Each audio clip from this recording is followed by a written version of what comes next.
I call the meeting of the Committee of Energy, Finance, and Policy to order. We have a quorum. Our first item of business is the approval of minutes. May I have a motion to approve the minutes for the meeting on February 27th, 2025. Representative Sexton moves to approve the minutes from February 27th, 2025. Is there any discussion? So moved. Hearing none, all those in favor say aye. Aye. The motion prevails and the minutes of February 27th are approved. Mr. Chair? Yes. Thank you, Mr. Chair. And I'm not quite sure, maybe this is more focused to that, Mr. Chair. We're in, I guess, the fourth week of committee. We have budget forecasts coming out on Thursday, and we haven't yet had any budget overviews from the agencies of our jurisdiction. So just wondering when those might be calendared. Yes, thank you, Madam Chair. We're looking potentially towards the end of March to have those. Thank you. Representative Aiken. Thank you. A quick follow-up. I think end of March with deadlines being the first week of April, that can be pretty concerning. And so would really, I know we have not used all of our committee time every time. I think there might be an opportunity there to invite the agencies in to do their budget overview. I think it would be, we have a lot of new members on both sides of the aisle, and always helpful to hear from the agencies about the things that they're working on and the work that they'd like to continue. So just encourage that be done sooner than later, please. Thank you, Representative. Thank you, Representative Aiken.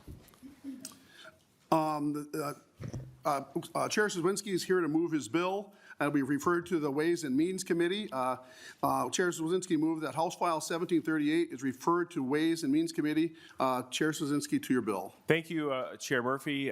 Thank you, members. That is my motion to move House File 1738 to the Ways and Means Committee. This bill, as we're kind of getting towards the beginning of March, trying to find some a little bit less controversial bills to be hearing in our committee. This is beginning that process. As Minnesotans, we passed the 2040 bill last year in Minnesota legislature. That is to set the goal for the state of Minnesota to have a carbon-free standard by 2040.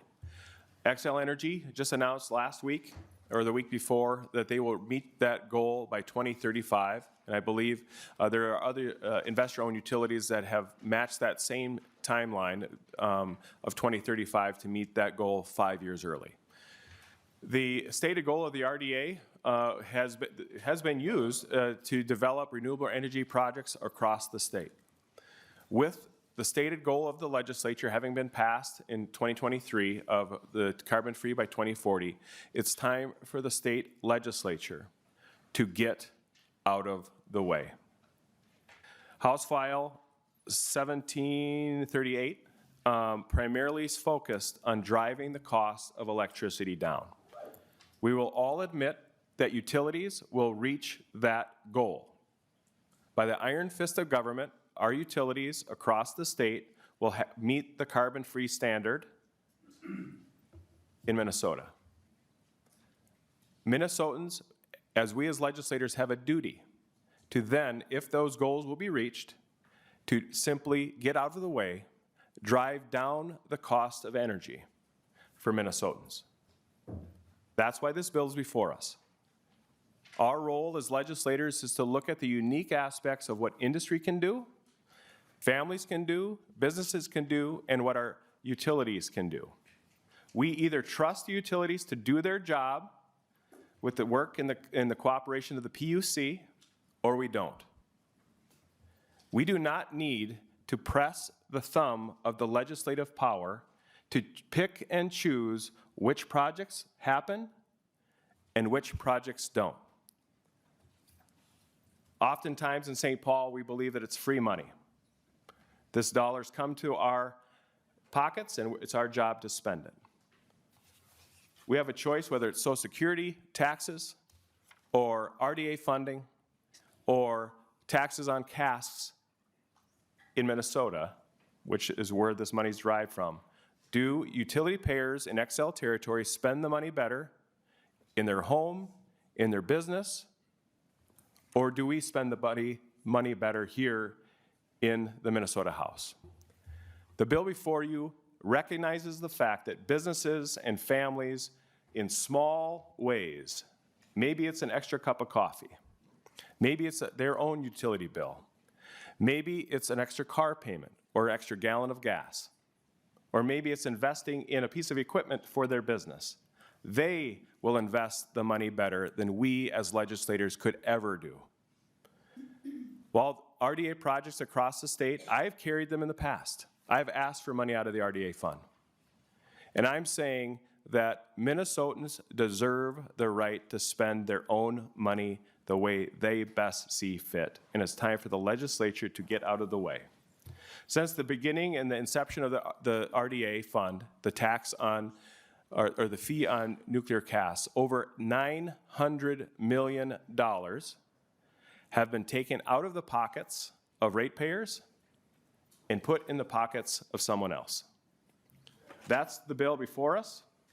I asked Mr. Eloff maybe to just go back and talk a little bit of the history of the RDA and what it's done in the past and what it can do with the passage of this bill. Thank you. Mr. Eloff. Thank you, Mr. Chair. As Representative Swedzinski said, the RDA has a long history going back legislatively to 1994, but it really starts before then when Xcel constructed the Prairie Island nuclear plant, and I think it began operations in the mid-'70s. They expected, and everybody else expected, that the federal government would deliver on its promise to develop a national repository for radioactive waste from nuclear plants across the country. As you all know, that didn't happen. The Prairie Island plant had a cooling pool into which radioactive rods could be kept while they cooled off for a while. But as time wore on, it became clear that they had to deal with the waste issue themselves, that they could not depend upon the federal government to fulfill its promise. So, and to do that, they needed a certificate of need from the state of Minnesota. And this issue was dealt with in 1994 in what everyone who was there at the time told me was a very, very controversial process, unlike any I've seen in my 20 years here at the legislature.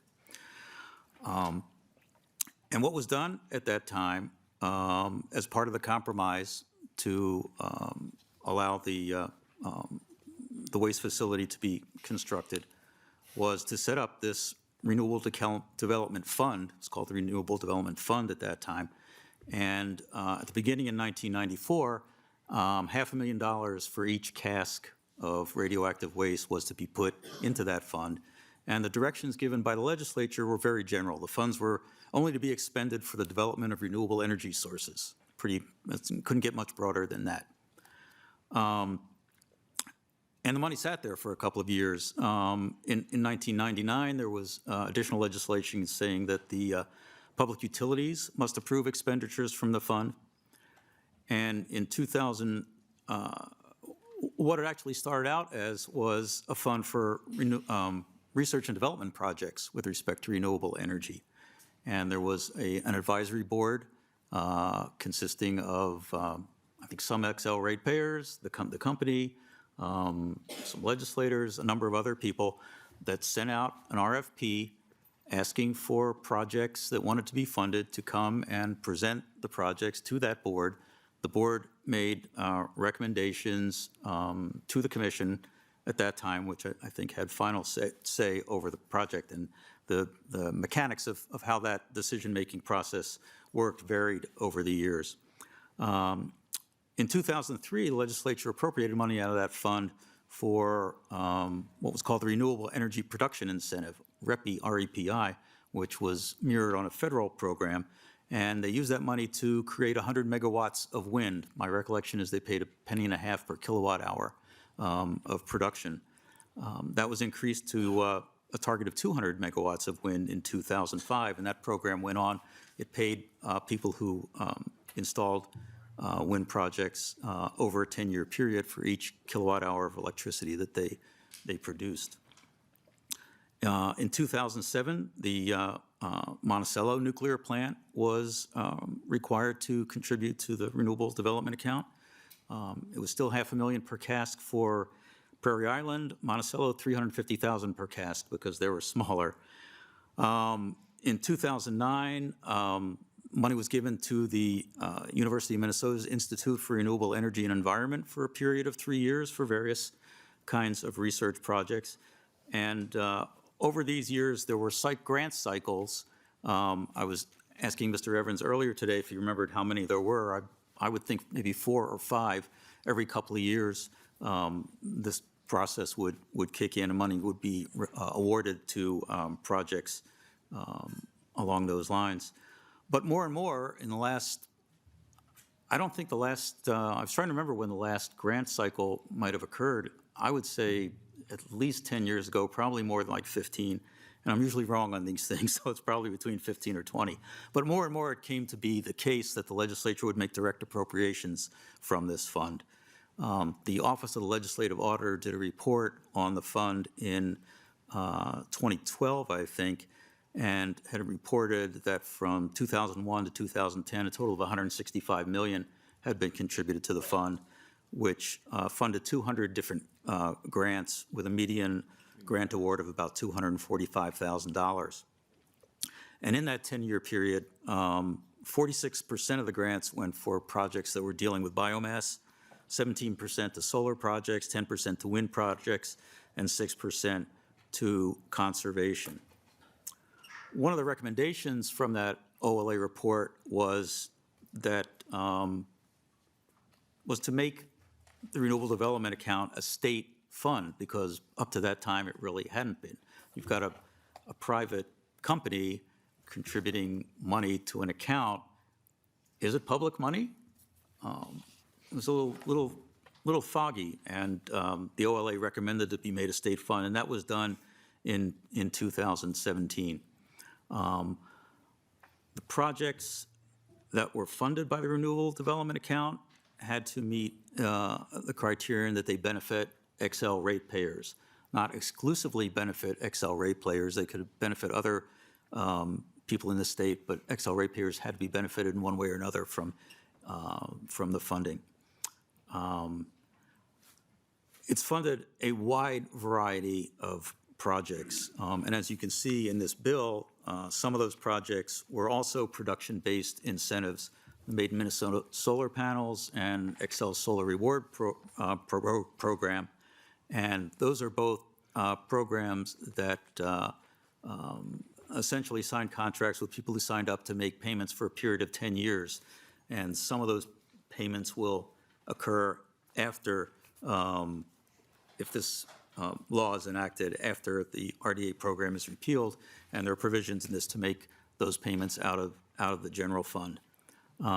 Ms. Ng has put together a nice compendium of spending for the last 5 or 6 years out of this fund. If you're interested more in what kinds of projects have been funded, we might turn to her.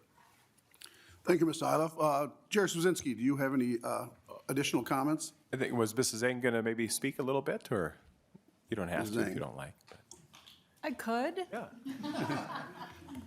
Mr. Chair, from the accounting at the state, the appropriations begin in 2018. And in that year, and in every year since, there's been payments to the Made in Minnesota incentive payments, as well as the Made in Minnesota administration. But additionally, in 2018, there was a biomass economic impact study, as well as a Duluth steam plant funding for $15 million.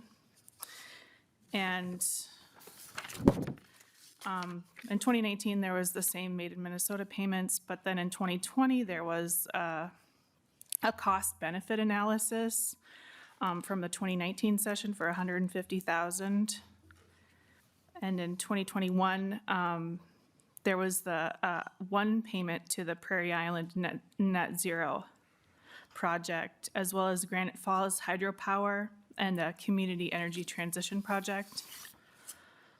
In 2022, there were more appropriations. The Prairie Island Net Zero, Granite Falls again, There was an ag weather study, microgrid research, the solar on Minnesota universities, Mountain Iron Solar Project, community energy transition, clean energy career training, West Central research appropriation. There was an energy conservation loan program established, and then a construction materials environmental impact study. And then in 2023, there was the big payment to Prairie Island Net Zero Project, Granite Falls Hydropower, the microgrids at St. Thomas again, solar on schools, the Energy Conservation Loan Program, and then there was an energy savings loan there. Beginning in 2024, there was the electric vehicle rebates, electric school bus grants, electric panel upgrade grants, energy storage incentive grants, the microgrid federal funding, electric vehicle rebates for auto dealers, St. Thomas Microgrid again, Granite Falls Hydroelectric. There was a weather trend study, and then an energy savings loan as well. And now in this year, in 2025, there's microgrid research, the electric vehicle rebates, the electric school bus grants, the electric panel upgrade grants, the energy and storage incentive grants, the St. Thomas Microgrid federal funding, electric vehicle rebates for auto dealers, the Granite Falls Hydroelectric, the Sabathani Community Center. There was a grant to Dakota County, as well as a grant to the anaerobic digester. There was a carbon pipeline study, solar array appropriation, energy conservation loan program, a weather trend study, and I think that's it. Thank you. Thank you, Mrs. Zhang. Chair Swedzinski, do you have any follow-up? Not really, no. We can answer some questions, or we could have, I think there might be a few testifiers, some for, some against. There are some testifiers. We can move to testifiers now and then take questions as we go. Sam Smith with the Department of Commerce, could you step forward? And then on deck, Dan King with Dairy Solutions. Darcy? They're missing a letter.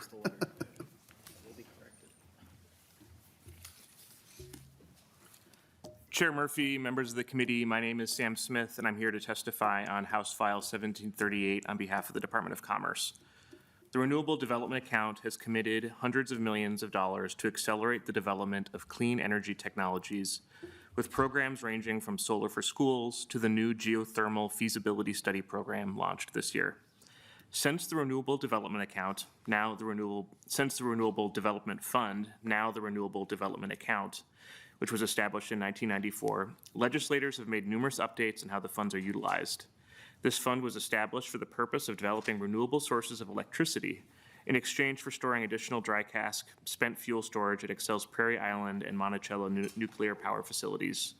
Storage at these sites continues, and repealing this program would be a significant change in policy.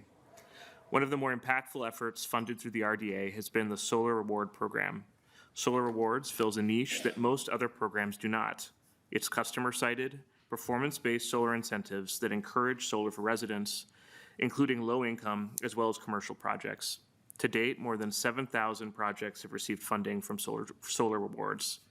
These projects span Xcel Energy territory. Under the current design, Xcel Energy operates the programs, but Commerce provides oversight to the program, reviewing and approving the program design on an annual basis. Today, Solar Rewards provides more incentives to income-eligible households to adopt solar than any other Minnesota program. The legislation proposed today would terminate this program, allowing existing participants to receive their production payments, but eliminating any future incentives. This legislation also shifts operations of the program to disperse the payment to Commerce. We have done similar implementation for the Made in Minnesota Solar Program. Thank you for your time. Happy to answer any questions. Thank you, Mr. Smith. Are there any questions for the testifier? Thank you. Dan King, and then Aurora Voltram on deck, please.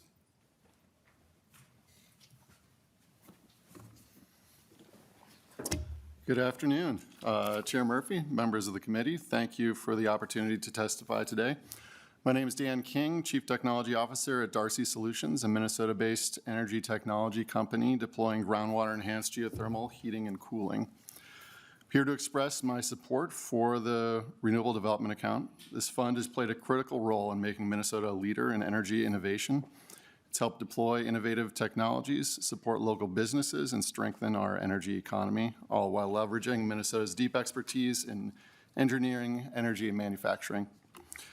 We understand the RDA is funded by Xcel Energy ratepayers, and we don't take that lightly, but the RDA funds exactly the type of forward-looking investments that pay off for ratepayers in the long run, helping to develop and deploy smarter, more efficient, and more resilient energy solutions right here in Minnesota. The RDA has a proven track record of supporting projects that deliver real value, from expanding renewable electricity to advancing technologies like geothermal, energy storage, and grid modernization. Repealing the RDA would have a negative impact on Minnesota's innovation ecosystem and send a message that we're stepping back rather than leaning forward when it comes to building the energy systems of the future. I urge you to protect the Renewable Development Account and continue supporting innovation that benefits Minnesota's economy, energy system, and communities, while ensuring that Minnesota will remain a dominant force in the energy industry. Thank you. Thank you, Mr. King. Are there any questions for Mr. King? Thank you. Thank you. Aurora Voltram on next, and then Michelle Benson on deck.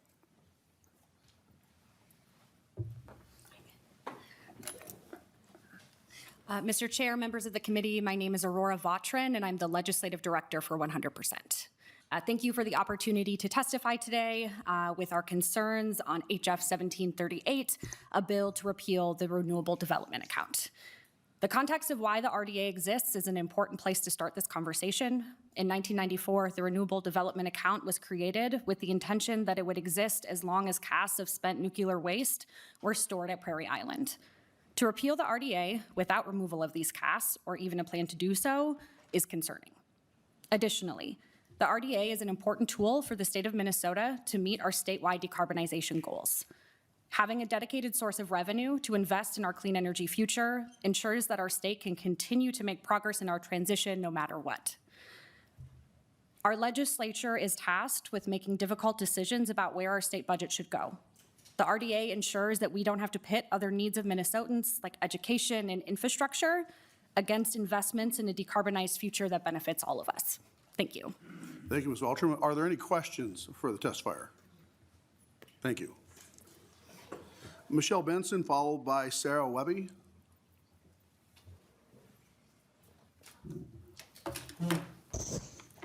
Good afternoon, Mr. Chair, committee members, and Representative Swedzinski.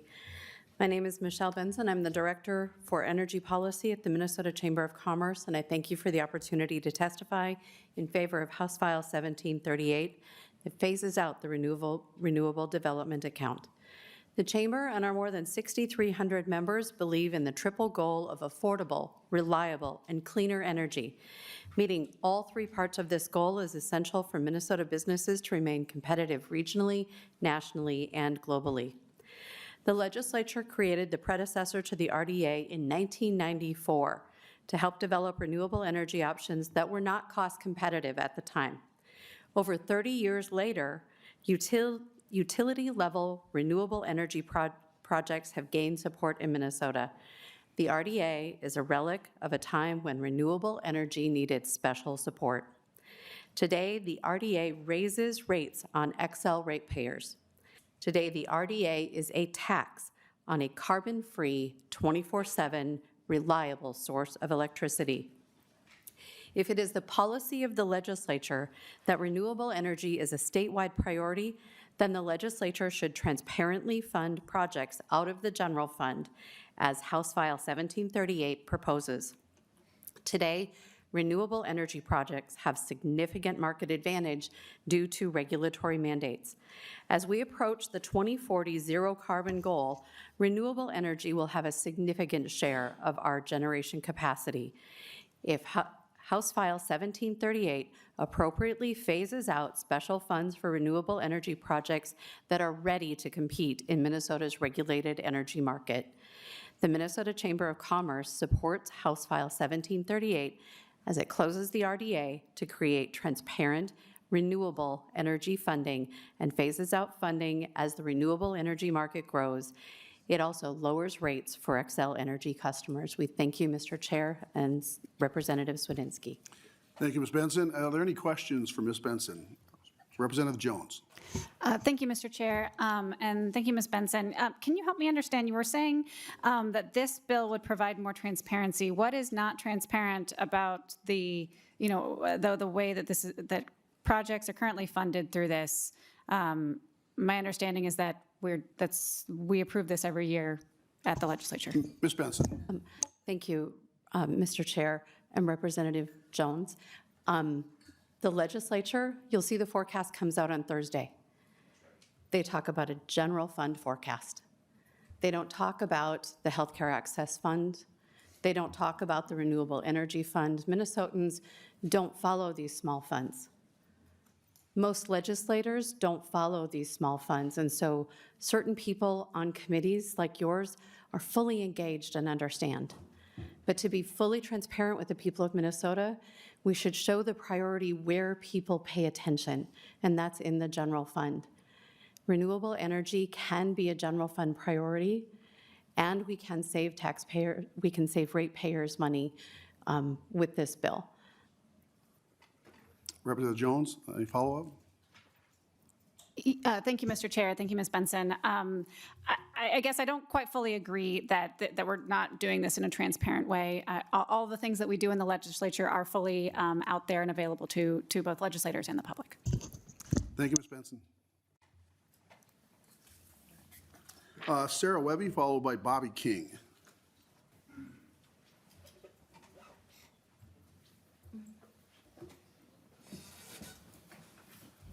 Is this on?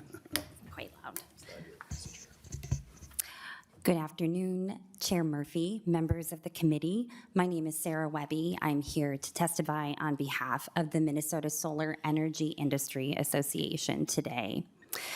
We encourage members of the committee to vote against House File 1738 for 3 reasons, broadly. RDA funds were created to support emerging clean energy technologies. Solar Rewards encourages rooftop solar, which provides unique benefits by avoiding land use and transmission costs while enabling Minnesotans to participate directly in our clean energy future. And the sudden changes proposed by this bill would disrupt the stability that a still developing rooftop solar industry needs, and do so right when we are finally making real progress in the low-income market. First, I would like to say that the RDA is not a tax on nuclear. Every form of energy has pros and cons, and there are economic and social and environmental costs that result from the use of nuclear energy that Minnesotans and utilities must pay for. The RDA is a down payment on managing the negative externalities associated with storing casks of waste on the Prairie Island tribal community land. Addressing solar rewards, our concern is that House File 1738 makes sudden changes that disrupt the stability of the industry. Abrupt adjustments to planned programs creates uncertainty, which is an active disincentive for investment in Minnesota that sends a signal to companies that they should instead consider other states and markets whose industry-building energy priorities are seen as more predictable and less risky.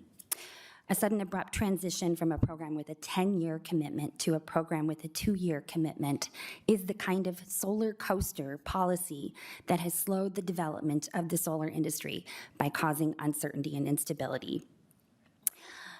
Small rooftop solar is standing on one leg now more than ever with federal uncertainty and state policy matters. And that's why we shouldn't make abrupt and drastic changes. And in addition, the bill sends a contrary message to the many Minnesotans who are excited to participate in the state's clean energy transition. Finally, I want to just touch on success with the low-income solar program. The legislature directed 50% of the solar rewards funding to go to low-income XL ratepayers last year, and it has been enormously successful. The residential segment of those funds have been fully allocated already as of the end of February. A lot of this is because the solar industry reacted to the legislature's directive by establishing new programs targeted to serve that market. That market is robust and growing, and it would be a real challenge to see the market adjust and have to face these funds being ripped away now before that process can begin to bear fruit. In conclusion, we encourage the members of the committee to not vote for this bill. We thank you, and we're happy to answer questions. Thank you, Ms. Webby. Are there any questions for Ms. Webby? Thank you. Bobby King, followed by Andy Goke.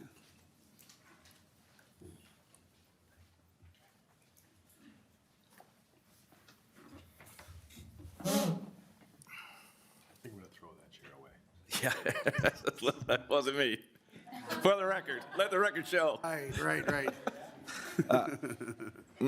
Mr. Chair and committee, thanks for the opportunity to testify. My name is Bobby King. I'm the Minnesota State Director for Solar United Neighbors. I'm testifying on behalf of Sun and the Clear Energy Coalition, which was formed to advance a clean, local, equitable, affordable, and reliable energy future. Members include Black Visions, Cooperative Energy Futures, the Minnesota Environmental Justice Table, Sierra Club, North Star Chapter, Vote Solar, Community Power, Institute for Local Self-Reliance, Minnesota Interfaith Power and Light, in addition to us.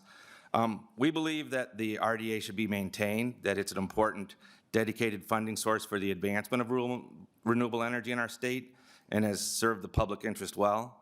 I want to speak specifically about the Solar Rewards Program and add something to what's already, hopefully add something to the conversation. So in order to get the XL incentive Solar Rewards Program, you got to limit the size of your array to 120% of your usage. And in our opinion, it's been an effective partnership between XL, which implements the program, the Minnesota Department of Commerce, which oversees the program, solar installers, and XL's solar customers that want to go solar. So that's a lot of moving parts. The program, there's a comment period through the Minnesota PUC, and every year the program's been gradually improved and been changed to adjust to the current market situations. I want to say that this solar rewards incentive does benefit all XL customers in at least two ways. One, XL gets the renewable energy credit when someone uses this incentive to go solar, so they apply that REC towards their renewable energy goals. And you know, we have a mandate to get to 2040, but one of our concerns is about, can we create pathways for homeowners, small business owners, farmers, to get into that mix of being energy producers, contributing, and also financially benefiting, and we think the XL Solar Rewards Program helps accomplish that. The other thing is that it's for a small investment, it helps leverage private investment to get that renewable energy onto the grid. Lastly, someone else has mentioned the low-income program. Last year, through our buying groups and education, we helped 25 low-income folks go solar. This is one of the most robust programs in the country for doing this, and we're learning a lot about how to overcome the hurdles to get solar to low-income folks. And it really has multiple benefits to these homeowners and to the communities. Most immediately, it lowers their energy bill for the foreseeable future, and we know low-income families tend to pay a higher percentage of their income towards their energy bill. It gets renewable power into the system, into the mix, onto the grid. And then for homeowners, it adds value to their home, which is their largest asset. So we think these funds are well spent, and we'd encourage maintaining the RDA. Thank you. Thank you. Are there any questions for Mr. King? Thank you. Andy Goke, followed by George Damian.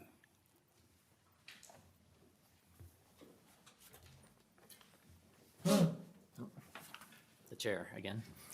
Mr. Chair and members of the committee, I'm Andy Goke, an account representative with Apadana Solar in New Hope, Minnesota, who employs about 50 full-time staff in the solar industry, in between us and our sister companies. I've worked with great multifamily affordable housing organizations who the majority have done multiple solar projects to lower their operating costs thanks to solar rewards.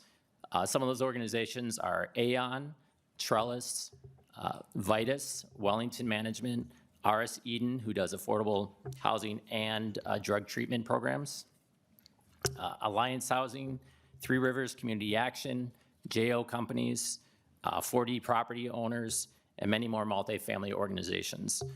I've also worked with a number of low-income single-family providers, including Urban Homeworks, Habitat for Humanity, who have done a ton of solar projects specifically because of solar rewards.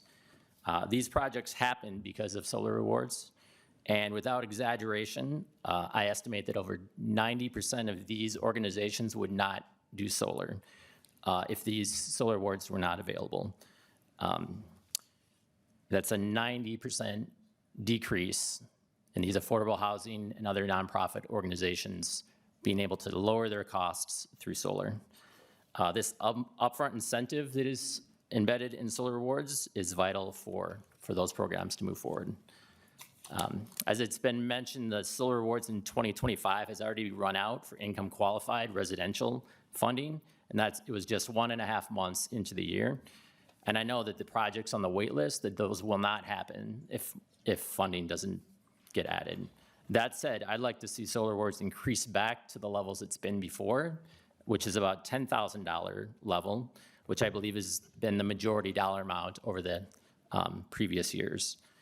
And lastly, I strongly oppose repealing the Renewable Development Account, which is a reliable source of income for solar rewards for Xcel storage of nuclear fuel, and strongly opposed to sunsetting the solar rewards program earlier than 2035.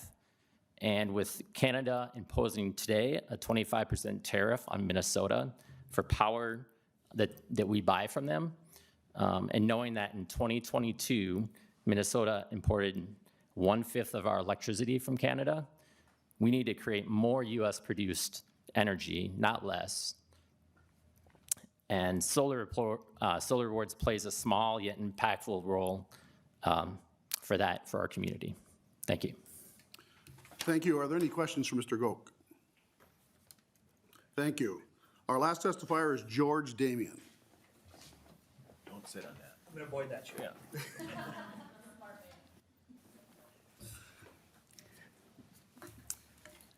Thank you, Chair Murphy and committee members. My name is George Damian. I'm the Director of Government Affairs for Clean Energy Economy Minnesota, also known as SEAM.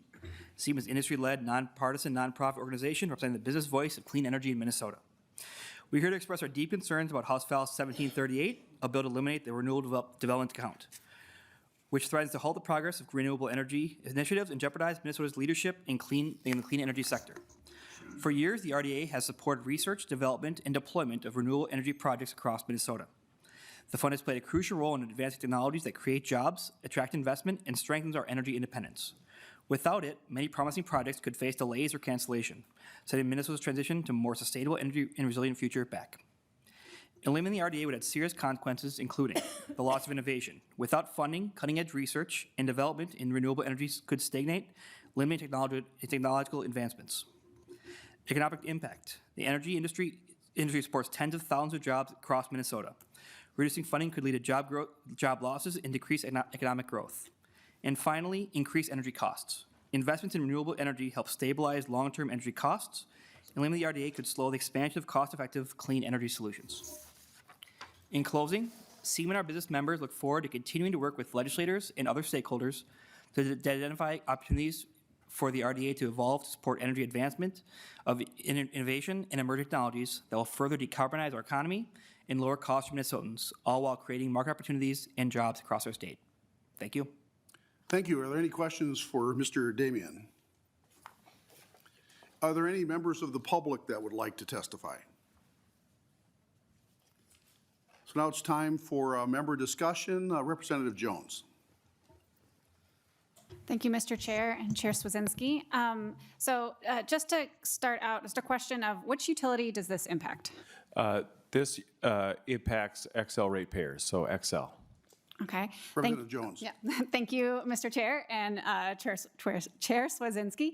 And do you represent any customers of that utility? Yes. Can you help me understand that a little bit, like which parts of the district? Chair. Mr. Chair, I can already get in there. sorry, yes, Mr. Chair, Representative Jones, kind of in Yellow Medicine County and Chippewa County. Representative Jones. Okay. Thank you, Mr. Chair. So I also represent a huge portion of, so actually all of my district is represented by Excel territory. And I'll say that the majority of a vast majority, I actually have never heard of one person in my district say that they do not want us moving as fast as possible on clean energy. I also, I actually do want to agree with one of the testifiers, Ms. Benson, in her aim for more affordable, reliable, and clean energy. And so I think where there is some overlap here that we do want clean energy, and that does take investment. And this has been a successful tool for that investment. We've heard from several testifiers there. I also want to mention something that Ms. Vautrin brought up. The genesis of this program really, really matters. And so I want to ask, are there still casks at Prairie Island? Chair Swedzinski. Chair Murphy, Representative Jones, there are casts in Monticello and Prairie Island. Representative Jones. Yeah, thank you, Mr. Chairman. Thank you, Swedzinski. And I think that's very important for us to acknowledge that the reason why this program exists is because we have nuclear waste stored at Prairie Island. And that was a really tough compromise, tough negotiation that happened. And the criteria or all of the things that, the situation that created that has not changed. There are still casks there. And so removing this part of the negotiation, a part of the agreement, would be going back on that agreement. I'll also note some of the other, so I actually talked to one of the senators who was there in 1994 at the time, and she kind of talked about the issue or the entities who were at the table. So environmentalists, the tribes, job seekers, and then tax-based stakeholders. And so those are a lot of different competing interests. And this was the compromise. If we are taking away this one piece of that compromise, the entire thing unravels. So I think my other question is, have you spoken with tribes, environmentalists, and other taxpayers in creation of this bill? Chair Swedzinski. I've always talked to anyone that's wanted to talk. I've talked extensively with a number of years ago when a different bill was moving forward. My concern was because the ultimate chance of CAS either being moved or the removal of the RDA, that there was a commitment made between Xcel Energy and Prairie Island that if in that case that the United States got their act together and created a storage facility or a refinement facility, which ultimately may happen as well, that their agreement between the tribes and Xcel Energy would exist whether or not the RDA exists or the CAS were moved. Representative Jones. Yeah, thank you, Mr. Chair and Chair Swedzinski. I think this just all goes to say that we need all the stakeholders at the table, and that right now we just heard from job creators and from kind of more environmental groups that their concerns are not being met by this bill. And so I would definitely suggest to folks on our side to not support it. Chair Swedzinski, any follow-up? Nope. Representative Kraft. Thank you, Mr. Chair. And Chair Swedzinski, if this is your bipartisan, non-contentious bill, I'd like to see the contentious one. We have, yeah. So a few things. You used as one of your reasons to eliminate this was that you mentioned that Xcel is on track for 2030 or on path for 2035. Yep. And which was fantastic to hear of their progress, and I think that's a great thing. But are you also aware that renewables are not just used to decarbonize our grid, but are used to decarbonize many other sectors of our economy? Chair Swedzinski. It can. Representative Kraft. Thank you, Mr. Chair. Yes, absolutely. And in fact, let's take a few of them. One, commercial and residential, where the biggest, one of the most significant sources of greenhouse gas emissions there. Oh, by the way, while Xcel's on track for 2035, we have a statewide goal of being net zero greenhouse gas emissions by 2050. And I view that as a goal that we must hit if we care about the future of our kids and grandkids. So in the commercial and residential sectors, do you know how much those sectors, Chair Swedzinski, have gone up since 2005 in their greenhouse gas emissions? Chair Swedzinski. I believe as we do attract jobs to Minnesota, that number potentially could go up because we're producing things, yes. Representative Kraft. Thank you, Mr. Chair. Chair Swedzinski, yes, and perhaps, but what I can tell you is since 2005, commercial has gone up 48% greenhouse gas emissions and residential 38%. And that's primarily with gas, right? And one of the other ways that you can decarbonize is to use electricity instead for things like geothermal, air source heat pumps, even electric panel upgrades that then will allow a customer to be able to switch vehicles. So each of those things that I mentioned, as well as the State Building Energy Conservation Revolving Loan Fund, were all projects funded by the RDA. Chair Swedzinski, on transportation, do you know how we're doing on transportation emissions since 2005? Chair Swedzinski. Chair Murphy, sorry, I didn't go through you again. Representative Kraft, it's my belief that, as our economy has a chance to grow, we are going to be driving more. So we will be increasing that. Representative Kraft. Mr. Chair, Chair Swedzinski, not quite right. Actually, our emissions are down a little bit, 6% since 2005, as cars get more energy efficient and as we transition to electric vehicles. However, it's not nearly enough. And so part of things we've done, and it's our #1 source of greenhouse gas emissions. Some of the funds from RDA have gone to EV rebates, electric school bus grants, even auto dealer grants to help that transition, which brings more electricity onto the grid. Chair Swedzinski, what about agriculture? Do you know how we're doing in agriculture greenhouse gas emissions since 2005? Chair Swedzinski. I'm guessing we're holding even or potentially up or down a little bit. Mr. Chair, ding, ding, ding, ding. Got her covered, Chair Murphy. I can't believe you got that right. Wow. Actually, if you had stopped at, we're probably about flat, you would have been right. And it's our #2 source right now, 25%. Some of the RDA grants went to a wind to ammonia program that actually can start decarbonizing and help our farmers to be able to create ammonia-based fertilizer here in Minnesota, which right now we import that from outside of Minnesota. So these are all things that have been funded by the RDA. So I think your view of, hey, Xcel's looking like they're going to hit 2035 is really short-sighted. I also want to comment that, talk about your comment that said it's time for us to get out of the way. I think with the comments I just made, I think it's pretty clear that we're not yet where we need to be in this broader area. But I would be more amenable to that argument if, in this country, we were getting out of the way of subsidizing fossil fuels.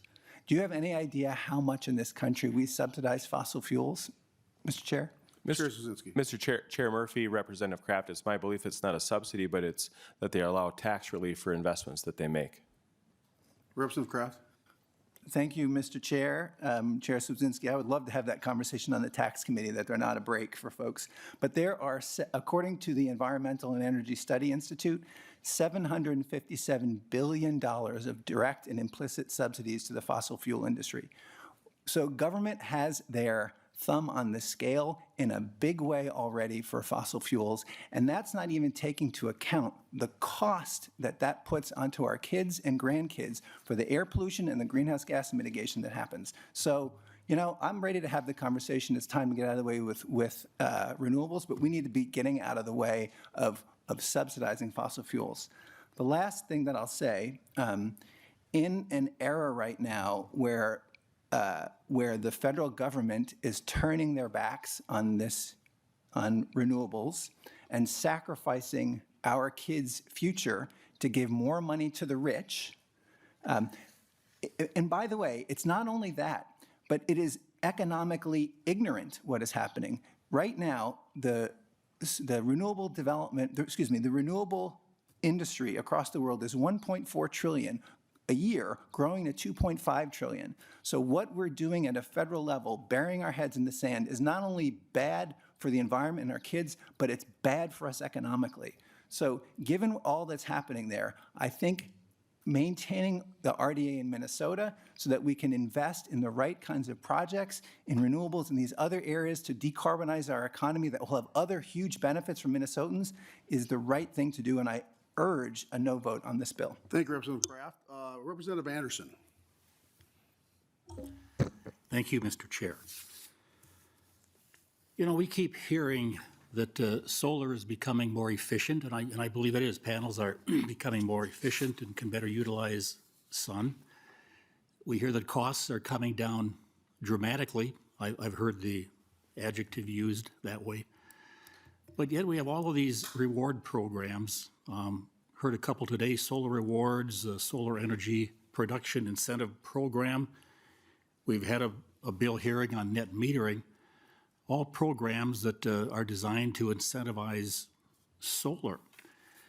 And one of today's testifiers, I believe I heard him correctly when he said 90% of the, I assume, Minnesota residents would choose not to do solar if it weren't for the incentive. And so I just have to pose the theoretical question, at what point do we anticipate these programs to end? And when would these electricity sources be able to be self-supporting and have a return on investment? And I just pose that question. And Representative Kraft, you mentioned quite often carbon-free electricity. And I would just like to hear an example of one of those sources taking into account the entire life cycle of that production of power. And if there is, in fact, a totally carbon-free source of electricity. Representative Kraft. I will yield.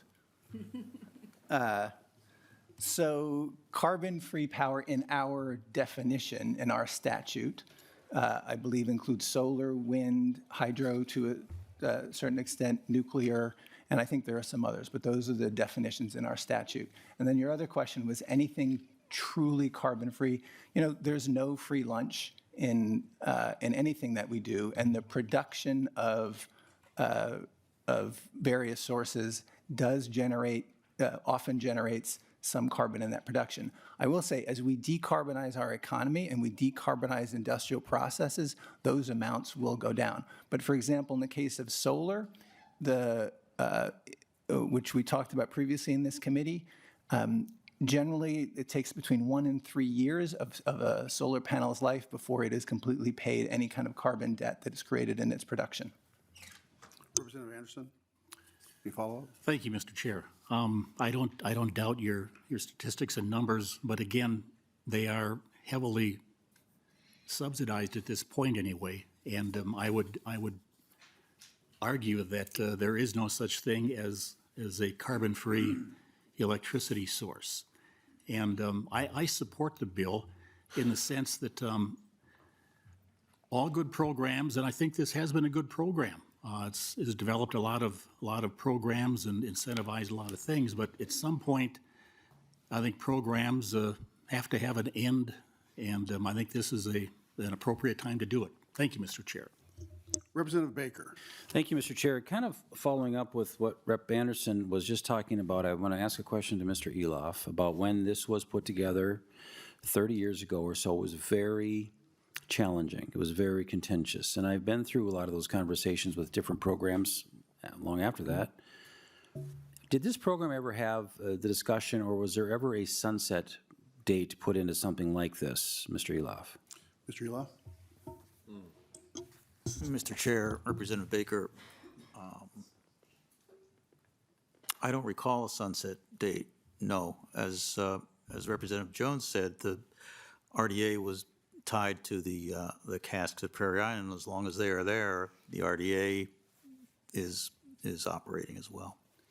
Thank you. Representative Baker. Mr. Chair, and I think that's a good reason why there wasn't at the time, because again, there was, the cask storage was super important. We still is today. We need to make sure that those payments continue. That is important, and I think there's a plan for this to do that. But my question is, and I want to thank the chair for bringing this forward to me because, and to all of us, because this has to be looked at every so often about, is this antiquated? Is this something that we still need today? Is it still hitting the goals and the marks that we want to have? But that's what we need to keep asking ourselves about these programs is because our Xcel Energy customers, which I have a large part of my county has Xcel Energy in the northern part of the county, they care about their electricity rates, and this affects them. So we need to have this conversation. Is this still a program that gives us a good return on the investment for all of those ratepayers? I think this is a conversation we need to have. Again, when I pass big legislation that's very troubling, sometimes sunset clauses actually go a long way to kind of know that this conversation will sunset after a certain number of years. At that point, everybody can kind of look to see what does the world look like today around this issue. And then you can make a decision whether you want to continue it or end it. But this is where this is at today, I think, members, that Xcel rate customers are asking us to look at their rates because they can't take these big increases anymore. We are putting more mandates on Xcel Energy overall with new business employer mandates that will affect all of our rates as well. You know, ESST, paid family medical are going to be new costs that will be passed on to not only Xcel Energy rate customers, but all of us. If we have a job and if we're getting power from somebody, those will be passed on to us. So as all of these things get piled on, slivered on over the years, it is time that we take a look at programs that started years and years ago, and does this still make sense? So again, it's been 30 years. This is a good conversation to have, and we just need to make sure that we look at what is it doing today? What is it costing? Is it giving us the feedback? Because again, like Representative Anderson said, the solar industry has done an amazing job over the last 25, 30 years to become more efficient, to stand up on its own. And I'm not saying that you know, this program was a bad idea from the beginning. It helped it stand up. But I'm glad the conversation's here. Thank you, Mr. Chair, for bringing it forward. Representative Acom.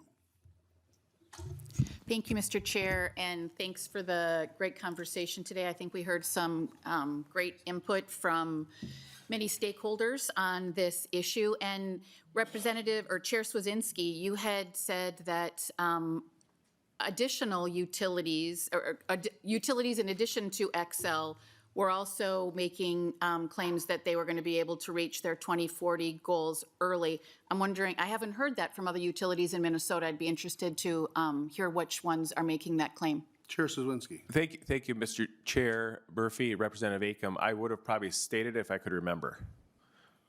But I had heard that someone had maybe said that, but that was all. Otherwise, I would have said that. So. Representative Acom. Thank you. I appreciate that. And so if anyone's listening, I would be very interested if there are other utilities in that situation. I think that's great. And I think, as we have pointed out in committee already, congratulations to Xcel for doing that, and also looking at cutting rates and giving rebates to their ratepayers. So as we are having this conversation today, I think it's really important that we look at some of the other things that are happening around us.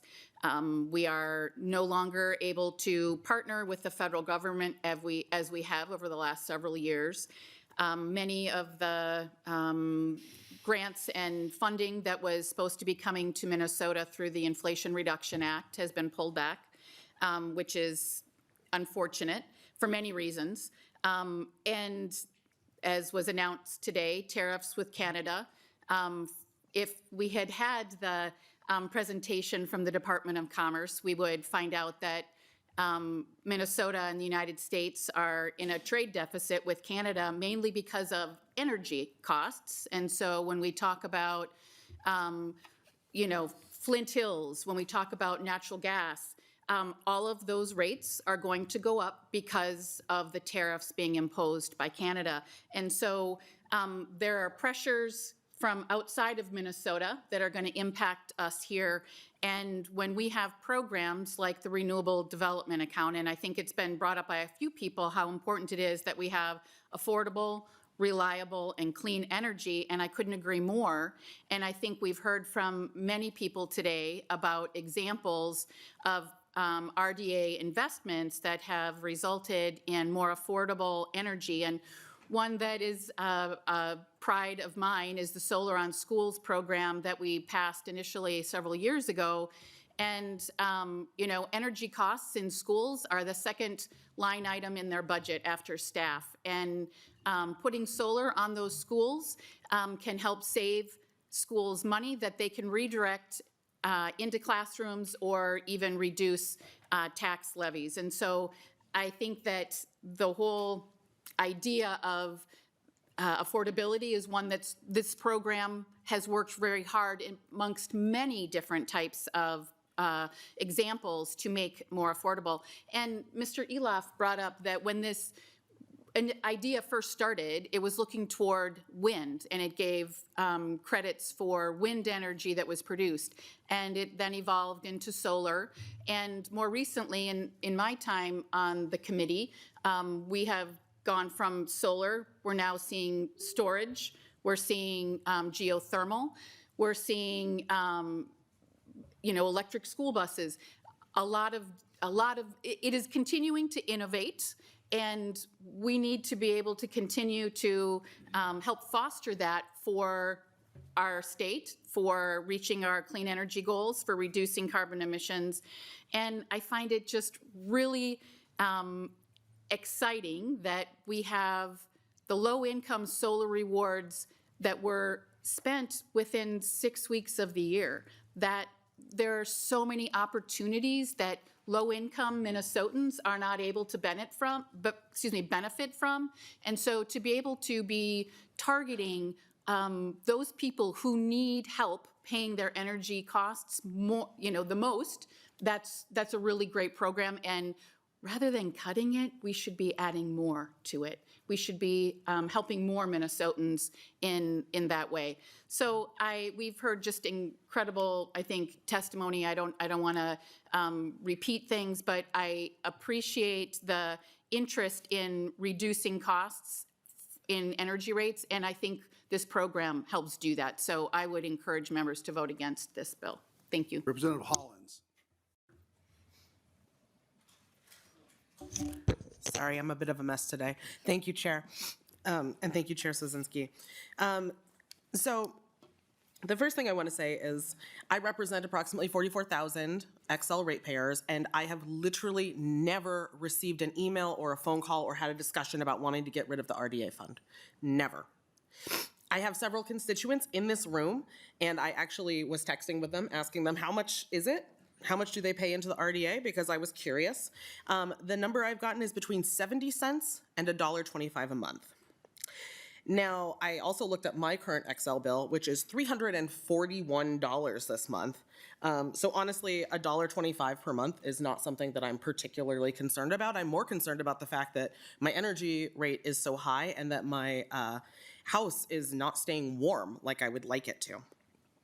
But my big question here is, I thought it was really interesting that the Chamber of Commerce came up to testify in favor of this. And I was wondering, Chair Swedzinski, if you know who XL's biggest customer is, like who's most likely to get a benefit from getting rid of the RDA? Chair Swedzinski. Mr. Chair, that's a great question. I don't know. Representative Hollins. Thank you, Chair. Thank you, other chair. All good. I see that we have some. Sit on that chair. Representative Wiener's daughter and I had a good laugh about that last time when she was here. We're both children. I'm like a 6-year-old. But what I was wondering, I see that we have some XL representatives here in the room, and I'm wondering if they could speak to who their largest customers are. Would any of the representatives like to step forward? Seeing none? Working on it.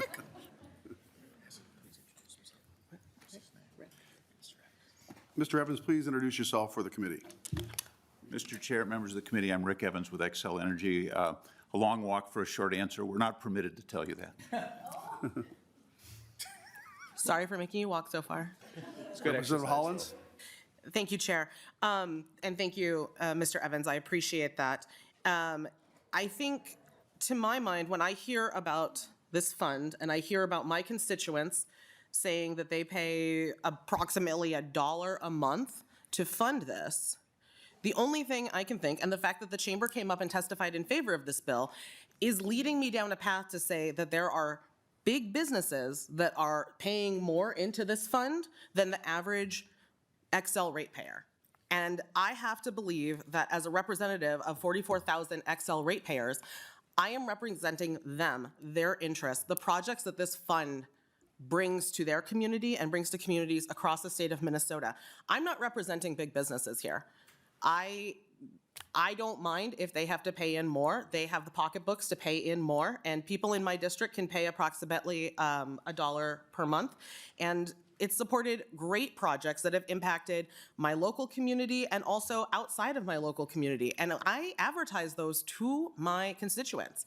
I tell them about Sabanthony getting to have geothermal in their community center in Minneapolis, and they are happy about it, even if it's not impacting their community directly. So I would also say that there's no way that I could support this bill. And I would certainly like to dig in a little bit deeper on who is actually going to benefit from this bill, because I don't think it's the people of Minnesota. Representative Jones. Thank you, Mr. Chair. I actually just wanted to appreciate something Mr. Representative Baker had been talking about. Really, this kind of, we haven't had too much of a back and forth. We've just been more to the speakers over here. And I think, I wish we could actually do more of that and have just more kind of robust discussions about I don't want to say philosophies, but I think it's helpful to do that. Because I don't disagree about the idea of, we talked about, or we decided something 30 years ago, we should maybe revisit. Was it, does that decision from 30 years ago still serve us? I do think, we do need all those stakeholders in the room in order to really fully have that conversation. But I think to the broader point around the benefit, or I guess this is as a fee on ratepayers right now, and we were talking about for that for renewables. I think we should also have the same discussion around the benefits that we are giving to fossil fuel companies, as Representative Kraft had kind of alluded to. And so, in the spirit of like, okay, we made the decisions about the RDA 30 years ago, I wanted to know, how long have we had fossil fuel subsidies around? And it's actually more than 100 years. 1913 was when the first intangible drilling cost deduction went in, which allows for deductions when an oil well is set up and running. So those are all the costs that can be deducted. And recently, in front of U.S. Congress, they said that if that were to be removed, it would put $13 billion back to taxpayers in the United States. So I say yes, let's have these bigger conversations about these subsidies that have been set up many, many years ago. But we need to be having all of those conversations at the same time. It can't just be a singular one around the RDA. Representative Tapke. Thank you very much, Mr. Chair, and apologies. I was talking to a constituent, so I missed some of the middle, so I hope that I'm not revisiting information that was going through in the middle there. But last year, Representative Hollins carried a bill for Ramsey and Washington counties for an anaerobic digester in Scott County. It would be both in Representative Bakeberg and my district. It kind of spans both of them, and they received $5 million last year through RDA, and they're asking for more this year because the Trump administration has cut significant funds to make this project happen and to do a lot of things that we need and providing clean energy and all of that world there. So what do you suppose happens with things like this that are with your bill, with things that are in process? Like, are they just out the project, that already millions of dollars has been invested in it, and also the constituent is the location is also the chair of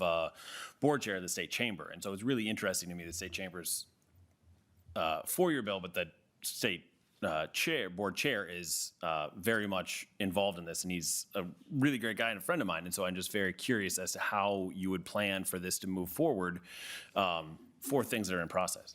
Chair Swedzinski. Thank you, Chair Murphy. Representative Tapke, I don't know the intricacies of that, so it's my understanding if they've received $5 million,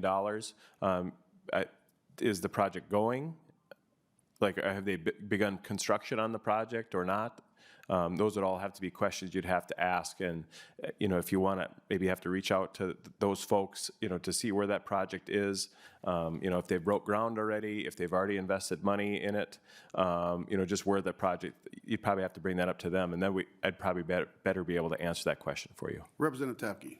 Thank you, Chair Murphy. Yeah, I know the answers to those things. I'm asking what you think about how your bill affects projects that are in process and where things are at, because there's a lot of projects that are moving forward with the hope of getting RDA money and that are very, very important for the future of renewable energy in our state. Like, what do you personally think as to how this will affect where this industry is headed if your bill were to pass? Chair Swedzinski. Representative Murphy and Representative Tapke, I don't know, then I would have to ask you, if you know the answer, then I would ask the question of you, have they already broke ground on the project? Are they already building the project? I don't know those, I have to, in order to answer that question, I have to know where the project's at. Representative Tapke. Thank you, Chair Murphy and Chair Swedzinski. So I guess I'm asking my question poorly then, I'm sorry. What I'm trying to get at is what you think your bill, not specifically to this project, one slice of things, to projects in the aggregate as to that are in process right now and are working toward more energy efficiency, what you think your bill will do positively or negatively to that industry that we really want to continue moving forward. Chair Swedzinski. Chair Murphy, Representative Tapke, then it would just, if we're not talking that specific, I thought we were talking about a very specific project. So it really depends on where it's at. So if you literally have a project that's already signed a contract and it's being built, that's much different than a project that's just been talked about and potential. So if they're, in the case of that, if they've already received $5 million, my guess is that they would have to figure out what they're going to do with the rest of their funding. I'm not sure what their total cost would be, so let's just take that project an example. So if they've already received $5 million, let's say they're coming back maybe to the RDA for another $5 million, then the question needs to be asked, does that cover the cost of the entire project? Or then is there still, is there private funding to the bill? And then that $5 million would just disappear because it's already been promised, right? And so that money just doesn't get swept back in. Whether it's a bonding project or whether it be a project like this, I think you have a certain window of time that you actually have to start and spend those dollars. So that would have a big part to play with it. And so, that's most of this bill. It's not just a straight repeal. It's an understanding that some of the dollars are already spoken for. So the Made in Minnesota, those are incentives that have gone out. And so if you've signed a contract and you've already made an agreement with an entity up in the Iron Range outside of XL territory that's already producing solar panels, then that contract would be paid out. And so then we're taking those dollars out of the RDA money instead of returning that back to ratepayers and then putting that, because it's, the legislature as a whole decided to spend it, then those dollars would be coming out of that. Does that make sense? All right, thanks. Representative Acom. Thank you, Mr. Chair. I had just a couple things that I forgot. First is, do we have a fiscal note on this bill? Chair Swedzinski. Mr. Chair, I believe that's on its way, and this bill's plan is to go to Ways and Means. Thank you. Which is also a finance committee. Representative Acom. And this is the Finance Committee of Jurisdiction. Certainly. And so it is our custom here in the Minnesota House of Representatives that the fiscal note be present before it leaves committee. And so I would encourage you to think about that. And just say that, and I would ask for a roll call on the bill, please. Representative Acom requests a roll call. Chair Swedzinski, we have any final words on the bill? Certainly. Thank you, Representative Murphy, or Chair Murphy, representatives from the Energy Committee. This bill has a real chance to make some impact on ratepayers across the state. With the 2040 bill being put into law, I want to remind members that what we're doing is raising the cost of carbon-free energy to potentially replace it with carbon-free energy that will displace carbon-free energy. That's what the bill is looking to do, is reduce the cost of energy for industrial users, for homeowners, for businesses, for schools, and not choosing winners and losers by who pays more so that some can pay less, but that we can all pay, in some cases, a little bit less, and in some places, a lot more less. And so with that, I would be open to calling it a removal of a tariff for the export of energy from Monticello and Prairie Island, if that would help get support for this bill. Thank you. Chair Swedzinski renews his motion that House File 1738 be referred to the Ways and Means Committee. The CLA will take the roll. Chair Swedzinski. Aye. Vice Chair Murphy. Aye. Lead Acom. No. Representative Kraft. No, but I like how you are promoting tariffs now. Getting rid of this one.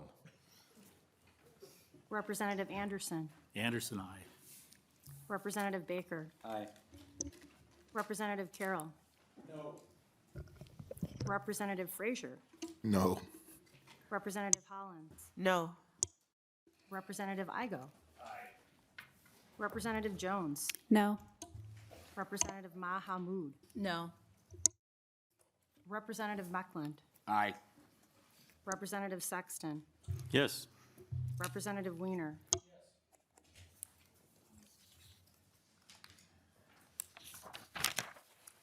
There being 8 ayes and 7 nay, the motion passes. Members, that's all the business we have for today. Yeah. Did you need to remake the motion of where she's going, Representative Chair? Chair Swedzinski renews the motion that House File 738 be referred to the Ways and Means Committee. Representative Bacon. Thank you, Mr. Chair. I just am going to put one final plug in. As you know, Thursday we will get the budget forecast, and on Thursday in committee we have a pretty light schedule. So I think there would be ample time for our agencies to come in and do a brief budget overview, and it would be certainly important information as we move forward after hearing the budget, or excuse me, the budget forecast. Thank you, Representative Acom.